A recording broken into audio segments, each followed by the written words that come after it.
તો બીજા એક મહત્વના સમાચાર, રાજકોટ જિલ્લા ભાજપના પૂર્વ પ્રમુખની કારનો મામલો. કારમાંથી બ્લેક ફિલ્મ હટાવી પડી છે અને 500 રૂપિયાનો દંડ પણ ફટકારવો પડ્યો છે. અત્યાર સુધી પોલીસને ખબર નહોતી.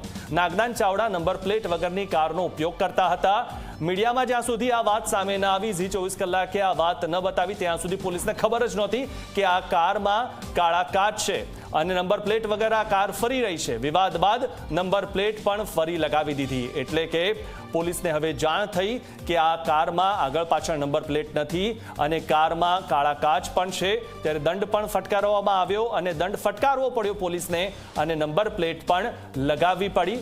મહત્વની વાત એ છે કે લોકોને જાગૃત કરવાનું કામ જે છે તે માધ્યમનું છે, મીડિયાનું છે, અને પોલીસને પણ જાગૃત કરવાનું કામ એ માધ્યમનું છે, એટલે કે મીડિયાનું છે.